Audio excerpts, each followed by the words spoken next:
Today is the last day of the Mirage series, and the talk of today is the leadership vacuum.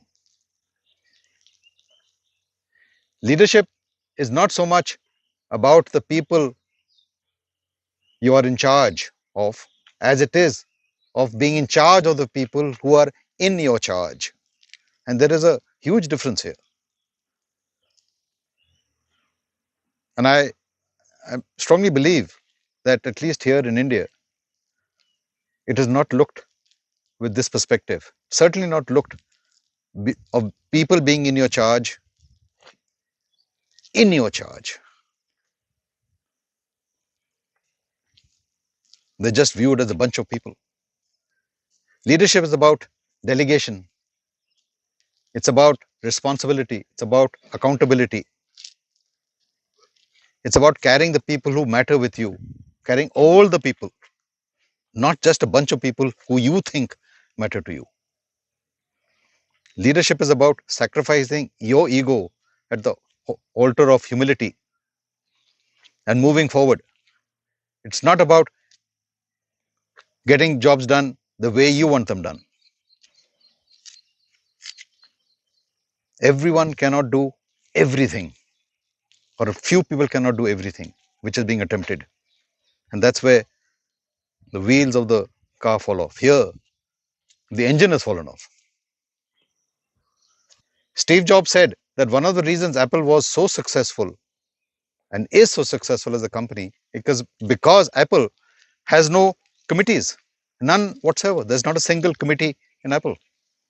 They have one person in charge of iPhone who is in charge of the people in their charge. They have someone in charge of Mac, and they have people in charge of various product divisions. They meet once a week, sort out all the issues. And Steve Jobs said that he used to meet these people every day from every division who used to come to him for ideas. And he went on further to say that Apple functions like an entrepreneurship company, and said that they are the largest entrepreneurship company in the world. As a matter of fact, Apple is the largest single company in the world today, by far. And that is because they operate as an entrepreneur with an entrepreneurship mindset. In the 90s era, internet era, boom, America Inc. had hugely successful companies, and all the CEOs, majority of them were college dropouts and became mega billionaires. It's not that they had a huge heritage or a backing or they